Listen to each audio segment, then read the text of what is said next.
And these top 10 principles that I have put together here for this program, you might want to jot down. You might want to go into your desk and just take out a little piece of paper. But I think if you practice them and look at them and see them, they come from someone who's had a burning desire, but has also been living a life in which I have felt independent of the opinions of others in terms of whether or not I should or shouldn't be doing that. There's something that I allow to consult myself, within myself, rather than looking outside to see if this is right or not. And so let me just I'll number them and I'll go through them and I'll give you some examples of them, and you decide whether they're to your liking or whether they work or not. The first of these principles came from a Vedantic scholar in the 10th century. His name was Tilopa.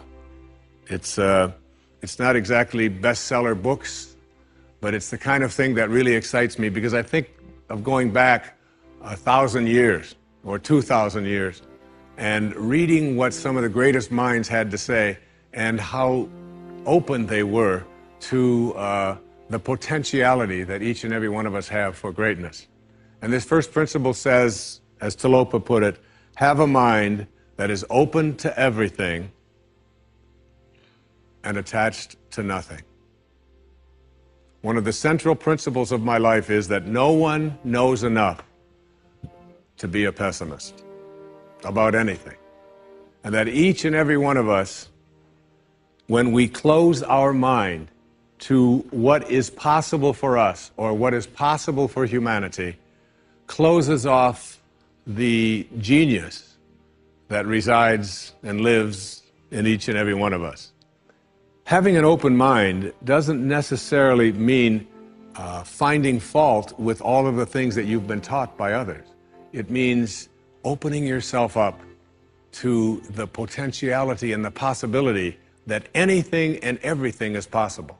So having a mind that is open to everything and attached to nothing really means finding within ourselves the ability to get rid of a trait that I find so common in the contemporary world.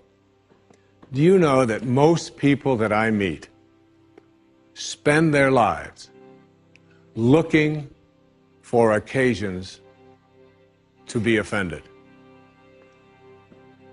They actually are out there hoping that they can find some reason to be offended. And there's no shortage of reasons. They're out there everywhere. The way this person dressed, what this person said, they turn on their TV, they hear the news, they're offended by this. Someone used language that they didn't like. Someone doesn't share the same customs that you. And people all day long. In fact, if you keep track tomorrow, you will find probably 100 reasons that you can go around being offended. But a mind that is open to everything and attached to nothing is a mind that says, I'm never looking for anything to be offended by. And that whatever anybody else out there has to say, my response to that is, that's an interesting point of view. I've never considered that before. I remember being interviewed for a morning television show, and the woman that was interviewing me said, how does it feel to be talking to audiences where people have all of these strange beliefs, these weird things that they come to? And it intrigues me, because one of the things that Emerson said is, in one of his very first essays, he says, the first thing we have to say respecting what are called new views here in New England, where we are right now, is that they are not new, but the very oldest of thoughts cast into the mold of these new times. And that was in 1842. He was speaking about that. And this woman asked me the question, she said, doesn't it offend you that there's people out there and they're talking about people using crystals to heal somebody? And I remember my response. My response was that if I've got hemorrhoids and somebody out there is convincing me that crystals are going to heal them, I'm ordering crystal chairs. Why not? I mean, all you have to do is understand something called a placebo. And what is a placebo? It's nothing more than a convincing belief. If I hand you this pill and say this pill is going to cure your arthritis, and you take it and the pill is just a sugar pill, but your arthritis disappears, I'm into buying those placebos. Where can I get some of those placebos? And it's true of everything. And it's when you think about all the things that we enjoy and what our life is like,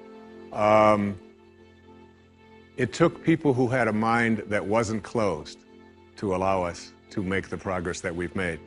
Progress is impossible if you always do things the way you've always done things. But the other word in this, what Talopa said, is be attached nowhere. Be attached nowhere. Attachment really means I am deluding myself into a belief that if I can't have or if I can't do this or that thing, then somehow I am going to become immobilized. So an open mind that is detached.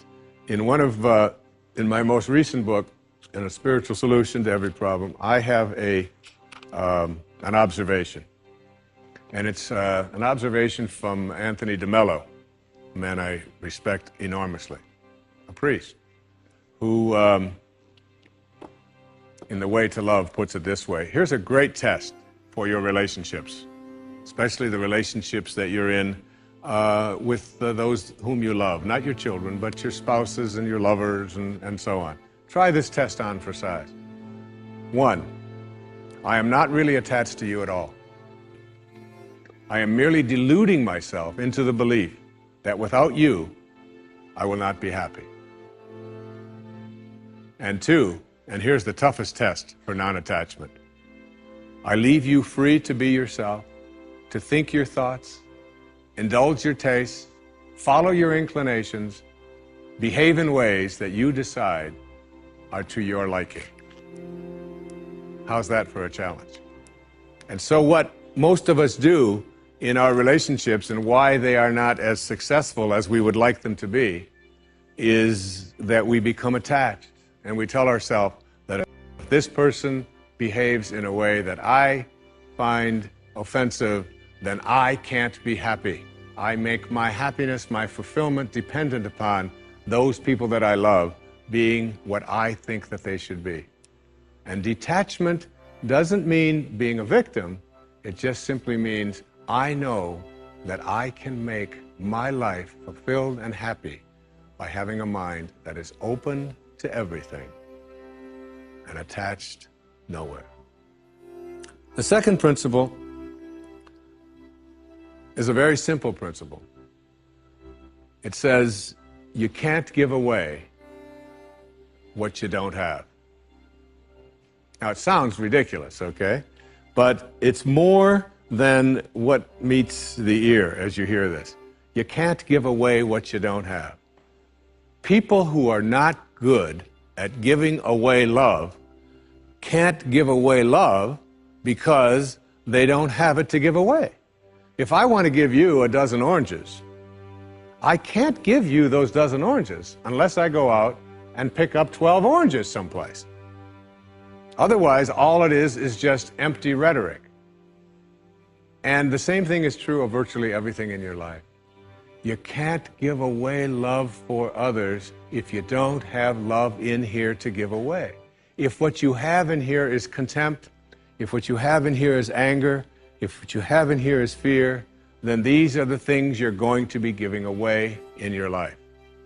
And I've often thought, and I really believe very strongly that there's a law, sort of a law in the universe. I call it the law of attraction. And the law of attraction is one that works like this. You get back from the universe, from the world, what it is that you put out there in the world. And if you're putting out there into the world that I am not worthy of attracting something beautiful into my life, that the universe will respond back to you with exactly that message. And there are people who come to me and who came to me for years when I had my own counseling practice and so on, and they would say to me, I just keep attracting the same kind of people, the same kind of events, the same kind of losers into my life. Why is that? Why do I keep doing that? And I keep attracting an absence of abundance. I just can't seem to attract abundance into my life. I'm always behind the 8 ball. I'm never getting ahead. And I suggested to them, I said, did it ever occur to you that that's the very kind of message you're sending out to the world and out to the universe? That the ocean of abundance is there. And you can go to that ocean of abundance, and you can take a Mack truck, and you can fill it up 20 times a day, and take it out of there, and guess what? It doesn't impact at all the ocean of abundance. It doesn't even go down a zillionth of an inch. It's unlimited. Or you can go to the same ocean of abundance with a eyedropper, and you can just take this much out once a month and say, that's all that seems to be available for me. And the interesting thing for me is that when people go to this ocean of abundance, this unlimited world, all that I have is thine, it says in the holy books. All that I have is thine. It's all there for you. But if you believe inside that it's limited, that you can only get so much, that other people are going to get it before you do, then you'll find yourself creating that very same thing. And the even more interesting part about this, you can't give away what you don't have principle, is that if your message to the universe is gimme, gimme, gimme, which is a lot of people's message to the universe. I want this from you, I want that from you, please give me this, I have to have that. That's what their prayer is like, that's what their message is, and they say, I want this from the universe, gimme, gimme, gimme. The universe's response back to that kind of a mentality is exactly the same. The universe will say right back to you over and over again, gimme, gimme, gimme. And you'll find yourself never, ever arriving, but always being in a state of striving, always feeling as if you're being neglected, never feeling as if you have enough, always feeling as if you're being shortchanged, because you're constantly under the pressure to give, to get back what the universe is demanding from you.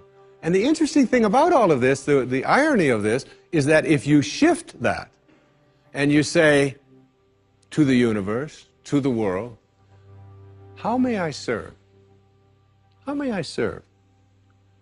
The universe's response back to you is, how may I serve you? How may I serve you?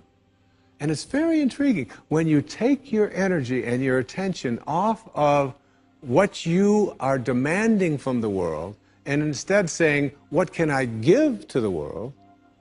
And it's really the basis behind that very famous line of the President John Kennedy's inaugural address. Ask not what your country can do, ask what you can do for your country. And the irony of that is, and I've learned that in my own life, that when I stopped thinking about what was in it for Wayne Dyer and how much could I get, and I began to shift and say, how can I help you? How can I give to you? What can I do for you?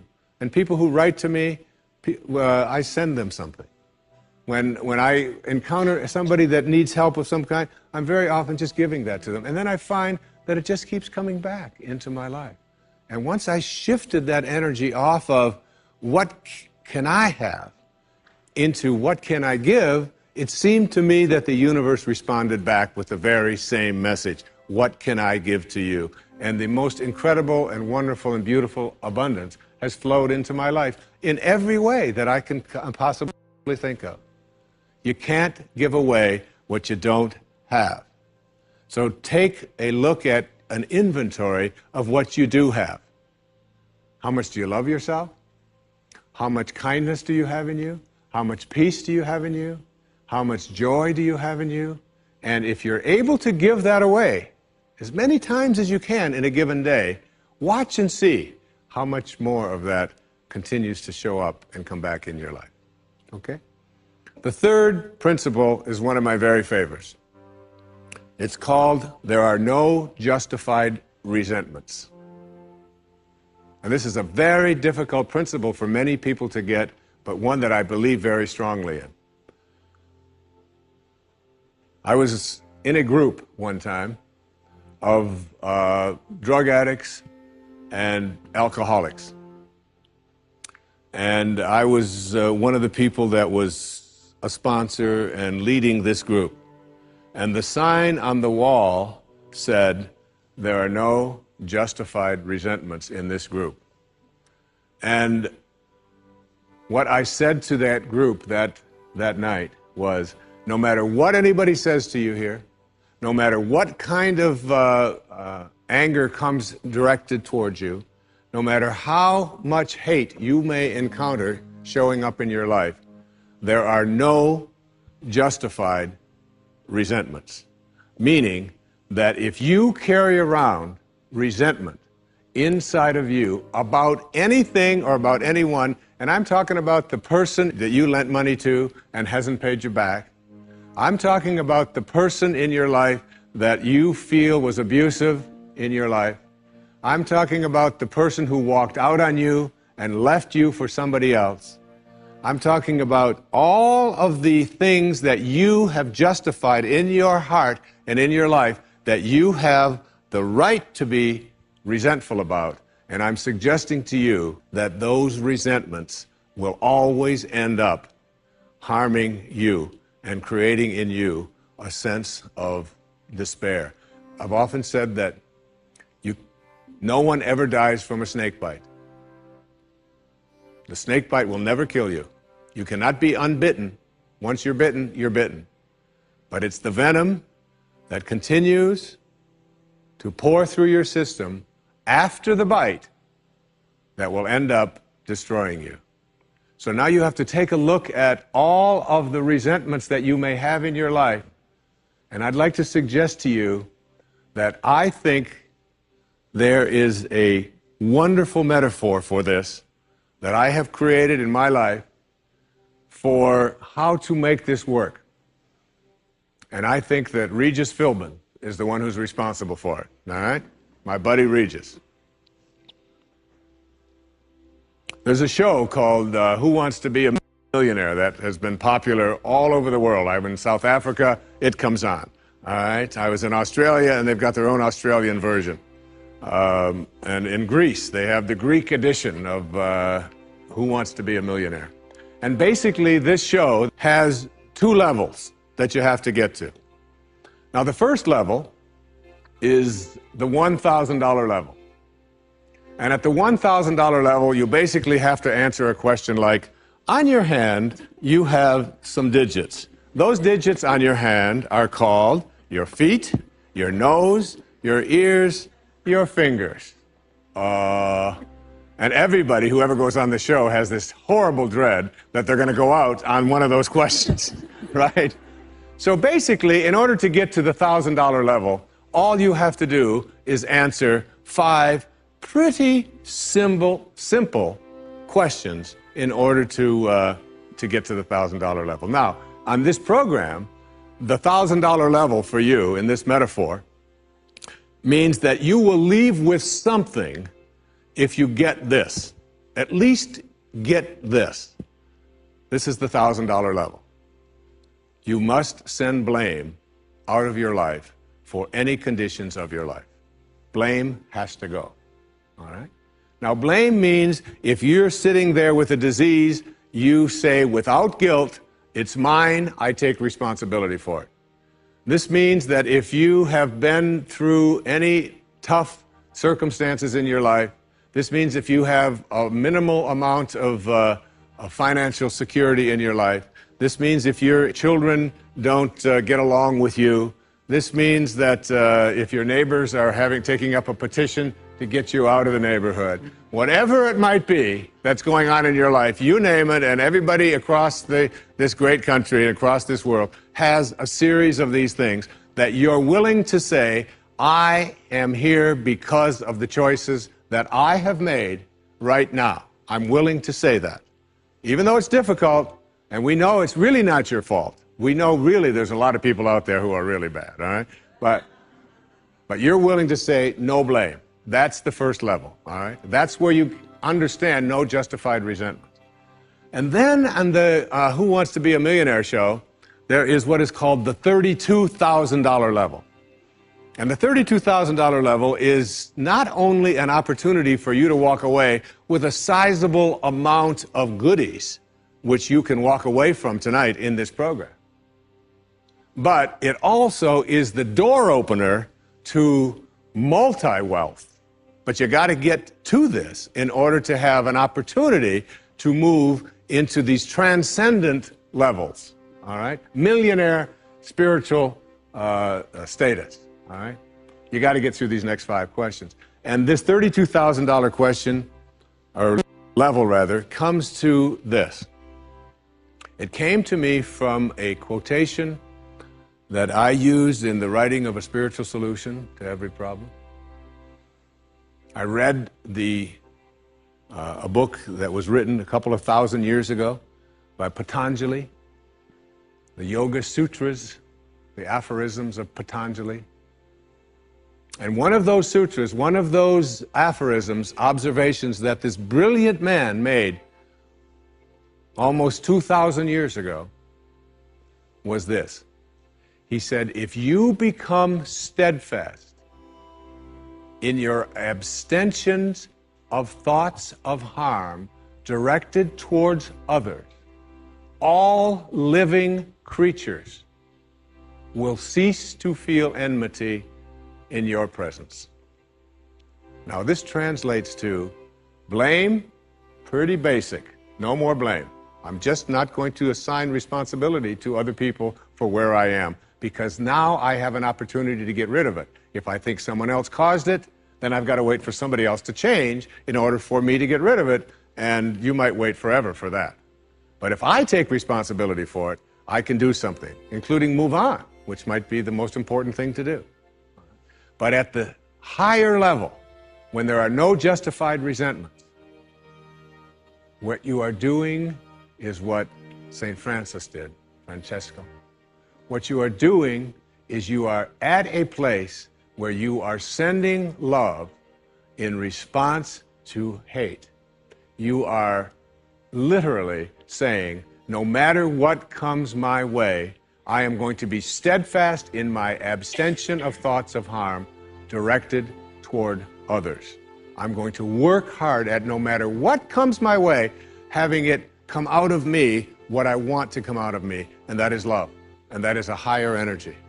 And if you can get to that level, Patanjali said, all living creatures will cease to feel enmity in your presence. I have a little girl, a precious little girl. I have 6 precious girls and 2 precious sons, but I have a little girl who is almost 12.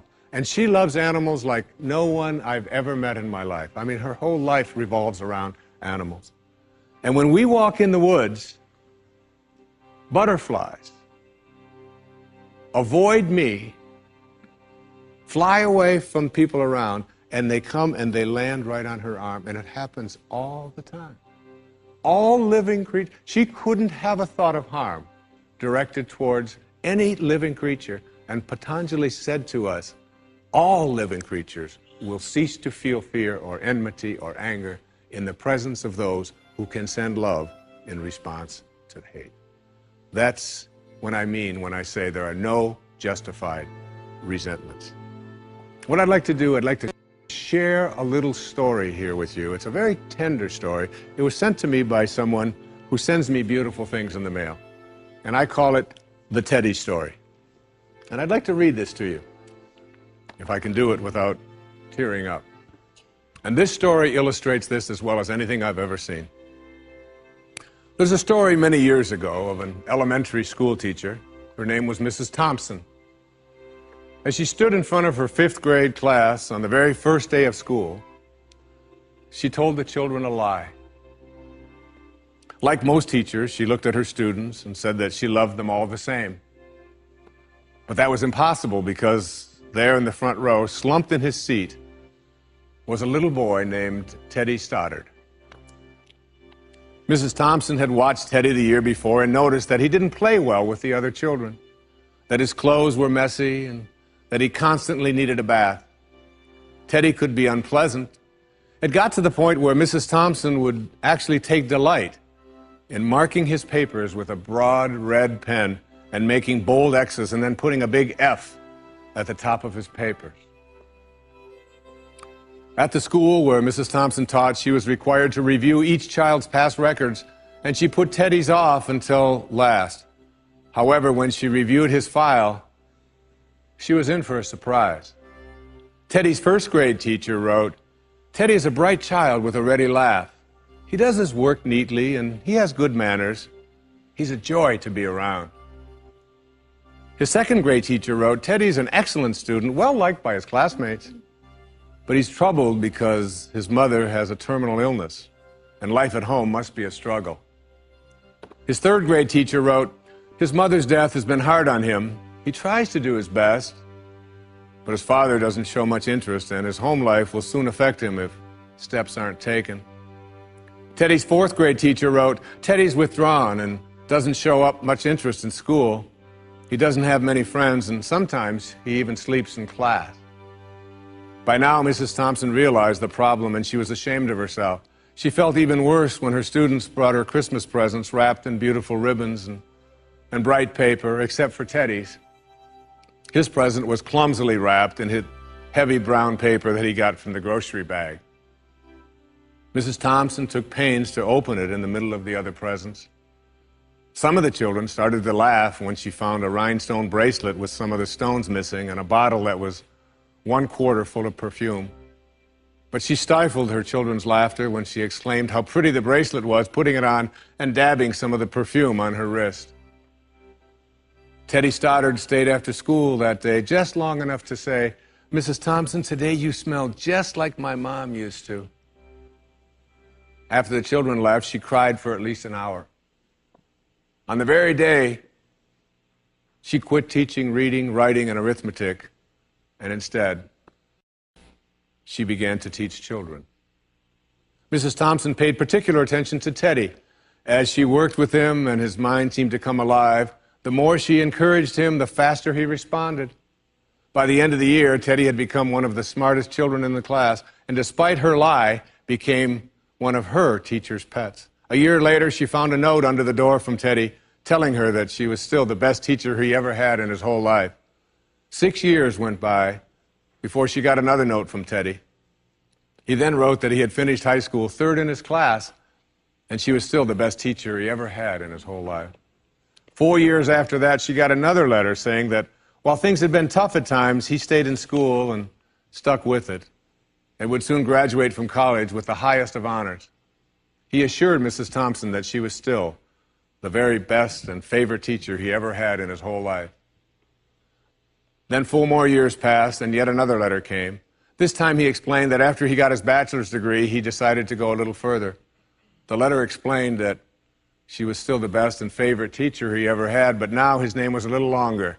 The letter was signed Theodore F. Stoddard, M.D. But the story doesn't end there. You see, there was yet another letter that spring. Teddy said he'd met this girl and was going to be married. He explained that his father had died a couple of years ago, and he was wondering if Mrs. Thompson might agree to sit in the place at the wedding that was usually reserved for the mother of the groom. Of course, Mrs. Thompson did, and guess what? She wore that bracelet, the one with the several rhinestones missing, and she made sure she was wearing the perfume that Teddy remembered his mother wearing on their last Christmas together. They hugged each other, and Dr. Stoddard whispered in Mrs. Thompson's ear, "Thank you so much for making me feel important and showing me that I could make a difference." Mrs. Thompson came with tears in her eyes and whispered back, "Teddy, you have it all wrong. You were the one who taught me that I could make a difference. I didn't know how to teach until I met you." Isn't that a beautiful story? Yeah.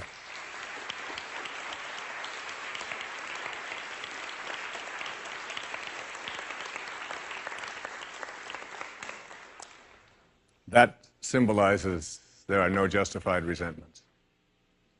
Work at reaching that $32,000 level, the place where the only thing you have to send is love, because that's what's inside. And that's the message of our greatest spiritual teachers. That's all they ever had to give away. The next principle I call "Don't die with your music still in you."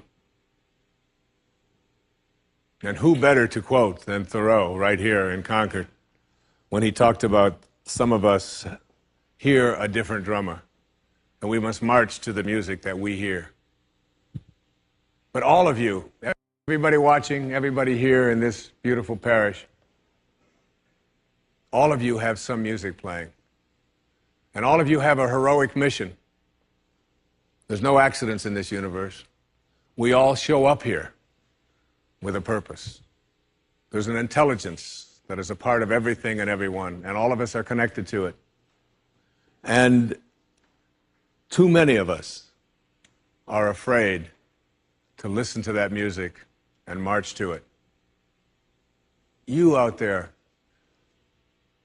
I know you have a book you wanted to write. I know there's a composition you wanted to compose. I know there's a song you want to sing someplace. Maybe you want to raise horses out in Montana. Or maybe you want to open up an ice cream shop on Cape Cod. Who knows what it may be? Maybe you just want to travel and see the world. Maybe you want to go into a relationship with someone, but you've been afraid to, but your heart says it's the right thing to do. All of us feel something. And in Leo Tolstoy's famous novel, The Death of Ivan Ilyich, he asks this question that would be terrifying to me. He says, as he has his accountant from Moscow lying on his deathbed, contemplating the horror of this question, what if my whole life has been wrong? I've known what my music is. It's playing right now. As I stand here in front of you with these cameras and in this place, and as I sit down and write my books and tell the world what I know are my truths, I feel always completely on purpose and fulfilled.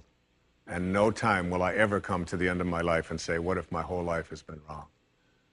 Whoever you are, whatever that music is, however distant it may sound, however strange, however weird others may interpret it to be, don't get to the end of your life and know that you're going to leave and not have it played yet. Don't die with your music still in you. It's the message of the greatest teachers who've ever walked among us.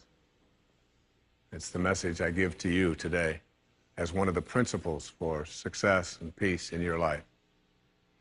The next principle I call embracing silence. And embracing silence is not that I say this to you because it's so important to be quiet. What I have learned, I have a dear friend, and many of you know, we've put out tapes together, we've appeared on stages all over the world together. He's like a brother to me. His name is Dr. Deepak Chopra, a medical doctor, and a dear and close friend. And whenever anything is going on in my family, if I'm having a problem with one of my children or in my own life, and if I call him up and I'll say, Deepak, or his wife Rita, I'll say, Deepak, what do you think I should do? He always has the same answer, meditate. I'll say, yes, Deepak, I understand meditate, but I said, what do you think? He said, Wayne, go deep inside and meditate. Always meditate. I'll say, will you put Rita on? Wayne, meditate. I say, all right. And you know, I've learned a lot in meditation. But what I know most about getting quiet and getting peaceful is this, that there's only one power in the universe, and it doesn't matter what you call it. You can call it soul, spirit, consciousness, God. You can call it Louise. You can call it anything that you want. But as Alan Watts said, you can't get wet from the word water. It's not what we call something that gives it its substance. And this one power, this one force that flows through everything and allows everything to be, is indivisible. You can't cut it in half. You can't divide it. It's one. It's knowing the one. And everything in your life is almost always given a division. Male, female, young, old, tall, short, black, white, good, bad, up, down. These are all dichotomies. These are all these splits that we all have in our lives. The whole physical world that we live in and are immersed in, it's always immersed in this division. I used to teach a course at St. John's University in New York, and I used to tell my students, when I was trying to teach this principle, anybody who can come to class and bring with them a magnet that only has a North Pole, I'll give you an A in the course. You don't ever have to attend another class. And no matter how thin they would slice that magnet, there was always the South Pole, because the physical world is made up of dichotomies. But we have to learn to fuse the dichotomies. And in fusing the dichotomies and blending the one, that's what silence does for us. That's why embracing silence is so powerful. Because no matter how many times you cut silence in half, it's like zero. You still only get silence. In Zen, they say it's the space between the bars that holds the tiger. And it's the silence between the notes that makes the music. These words that are coming out of my mouth right now come out of the silence. And finding that silence and embracing it means that you go to the place within you that you cannot divide. Just like you can't divide the source, the one, the spirit. You can't divide that either. It's only one. So when you go into your silence and you begin to practice meditation and you begin to make this a part of your life and embrace silence, what you discover is this is where you'll come to know your source. You'll make conscious contact with your source. I can't tell you how many people that have come to me who have suffered from serious illnesses, who've been given diagnoses that it's terminal and that you can't do it, who have gone out to the wilderness and have decided that I am going to commune with nature. And the transcendentalists, Thoreau and Emerson, they believed that nature was our source and that we were all products of nature. And if you can get back to your source, if you can get back to that feeling of being with spirit, that's where healing can take place. And I've had wonderful stories of people who've told me that it was when I began to embrace that silence that I began to feel more connected to my source. Embrace silence because it's a way to come to know God, to know your source. Both are indivisible. And the only experience you can have in your daily life that even comes close to a spiritual awakening is silence. The next principle I call giving up your personal history. And I learned it from a man named Carlos Castaneda, who once said that one day, he said, I finally realized that I no longer needed a personal history. And just like drinking, he said, I gave it up. And that, and only that, has made all the difference in the world. You know the nice thing about giving up your personal history is that if you don't have a story, you don't have to live up to it. All of us have these bags of manure that we carry around with us called our past, and the people who have done things to us, and the events and the circumstances, all of this stuff that we use and we bond to. And we bond ourselves to these wounds of our past, and we identify ourselves on the basis of these wounds. And every once in a while we set it down and we reach in there and we smear it all over ourselves. And then we wonder, why does my life smell so bad? I don't understand.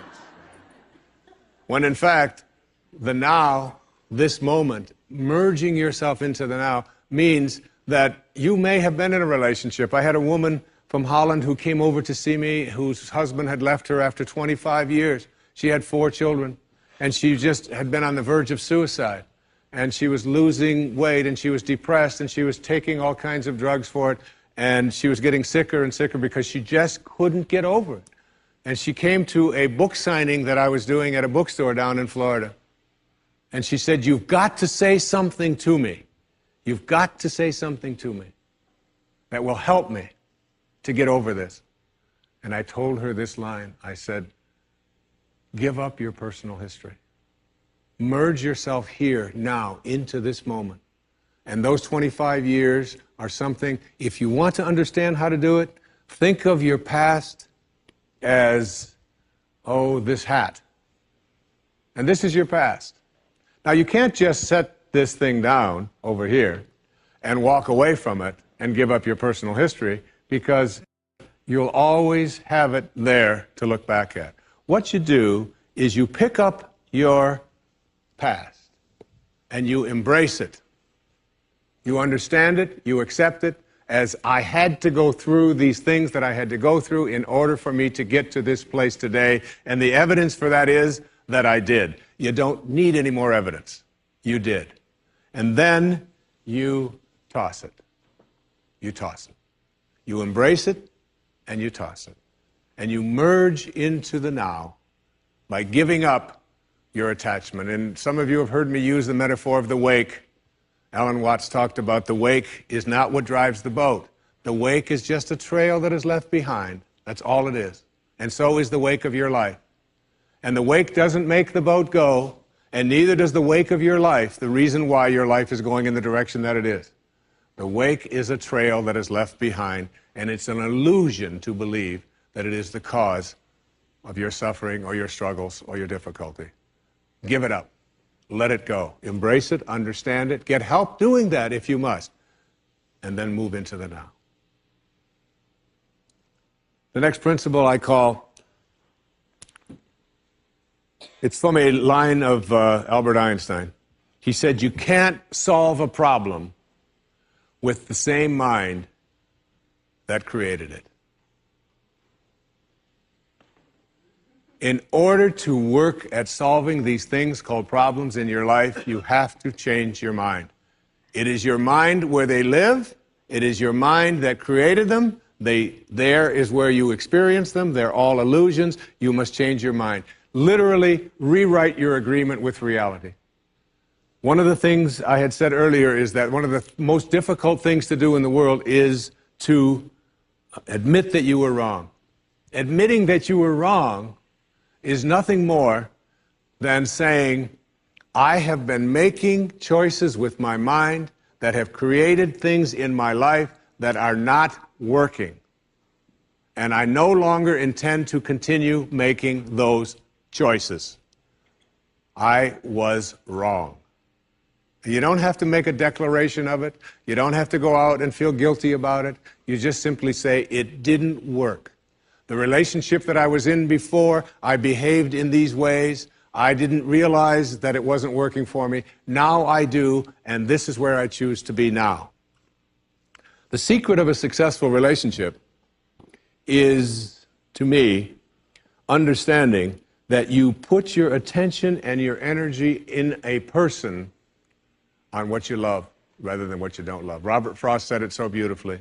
We love the things we love for what they are. For what they are. Not for what they ought to be, not for what they used to be, but for what they are. So when you look into the eyes of a person you're in a relationship with, whether it's your children, you catch them doing things right as much as you possibly can. That oftentimes takes a lot of hunting, but you'll find it. And when you think that my relationship isn't working, remember, it's in my mind. What am I thinking about that person? And if I could just change my mind and put my thoughts on what I love about this person and keep them there, that makes the relationship flourish. And there are people who go through their entire relationship history with no anger, no hatred, no bitterness, and only love. The next principle is, I call it treating yourself as if you already were what you would like to become. In other words, you get out in front of your life and you see yourself as having already what you know you'd like to have and deserve to have. My children know how to do this perfectly. I have a daughter who wanted a prom dress, and the prom dress was way outside the budget that I thought a prom dress should be. Well, I thought a prom dress shouldn't cost over $20, so I do have a problem. Right? But I upped it to somewhere around $250. I don't know how much, whatever. To me, it was still more than I paid for my first house, okay? But at any rate, she called and said, Dad, this is the only prom dress I could wear. I've got to wear this prom dress. If I don't wear this prom dress, it's just on and on and on with this wonderful. You know, I saw a wonderful book about how to raise teenage daughters. The title of it is Get Out of My Life, but first drive me and Cheryl to the mall, all right? That's the actual title. It's a good book.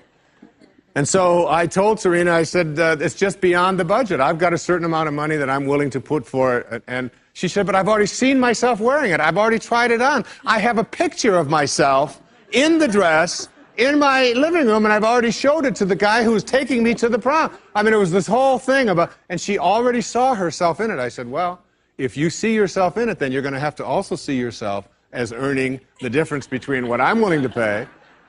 And she drew up a contract. She went onto the computer, and on the background of the computer, you know, where they have these little background things they put on, there was 500 pictures of the dress, all right? And she signed a contract and said, I'll babysit, I'll do this, I'll do that, and I will pay the difference. And she did, and she wore the dress, because she understood that you treat yourself as if you already are what you'd like to become. There's a genius in you. You have to treat yourself as if you already were that genius. There's something you're completely capable of. See yourself as already there. Then you'll act upon those thoughts, because the ancestor to every action, said Emerson, is a thought. The next principle is called treasuring your divinity. Treasuring your divinity. There's a wonderful observation that I saw from Emerson in Self-Reliance. It's about trusting your divinity, knowing that you are connected to your source, knowing that you are a divine creation and that there are no accidents. He said, a man should learn to detect and watch that gleam of light which flashes across his mind from within, more than the luster of the firmament of bards and sages. Yet he dismisses without notice his own thought, because it's his own. In every work of genius, we recognize our own rejected thoughts. They come back to us with a certain alienated majesty. We often reject our thoughts, and we see the things that we think of as grand and as genius, and we reject them because they're our own. Treasuring our divinity instead of being terrified of it. Knowing that I am always connected to my source. There is no way that I cannot, because it is in you, and I am in you, and you are in me, and you can never be separated from it. There is no place that this source is not. It grows everybody's fingernails. It beats everybody's hearts. It digests everybody's foods. It opens all the flowers, and you're always connected to it. And finally, the last principle I call wisdom is avoiding all thoughts which weaken you. You know, every thought has an energy, just like everything else in the universe. And if you have a thought of shame, it will weaken your muscles. And what is your heart but a muscle? If you raise a child to believe in shame and feel ashamed of themselves, every time they think that shameful thought, they will be weakened. And if you have a thought of fear, and if you have a thought of stress, and you have a thought of anguish and anxiety, all of these thoughts and many more are the thoughts that will always weaken you. When you are having a thought that you know is disempowering you, shift it. Shift it to one that is empowering rather than disempowering. And the thoughts that empower are thoughts of neutrality and willingness and love, and ultimately thoughts of divinity. And when you see a troubled person who is out there struggling at the highest level of unity consciousness or God consciousness or spiritual consciousness, you recognize yourself in all that you see. There, but for the grace of God, go I. And I am connected to that person. Changing your thoughts. I appeared on the Tonight Show many years ago, several times, quite a few times. And I remember coming home from the Tonight Show, and I was walking along the beach, and they had taped the show the night before, and I was out for a walk, and a woman who lived in the Northeast stopped me, and she said, "Didn't I see you last night on the, how could you be here?" I said, "Well, I flew the red eye, and I was walking along." And she said, "You know, we're moving down here." She said, "What are the people like here? What's it like?" And I said to her, I said, "Well, what are they like where you live?" She said, "Well," she said, I live in a very big city." And she said, "They're very pushy. And people are not very kind. And they don't have time for you." And she said, "It's really not very pleasant." She said, "That's one of the reasons I'm leaving there." I said, "Well, that's pretty much what you're going to find here." That's basically what the people are like here. On the way back on the same day, someone else who had seen me the night before on The Tonight Show, who had lived in the Midwest, stopped me and asked me almost the same question. She said, "You live here?" I said, "Yes." She said, "Well, my husband and I are moving here and we're looking for a school." She said, "What are the people like here? What's it like here?" I said, what are they like in Chicago where you live? She said, it's the Midwest. She said, people are very friendly, they're open, they open their homes to you, they're very loving, they're very kind. She said, it's a wonderful place. She said, I love that, I'm going to really miss that. I said, that's pretty much what you're going to find here. It's what you expect, it's what you think about that expands. It's what Emerson taught us. The ancestor to every action is a thought. Change your thoughts, and you change your world. Change your expectations, and you change around what you begin to manifest and see showing up in your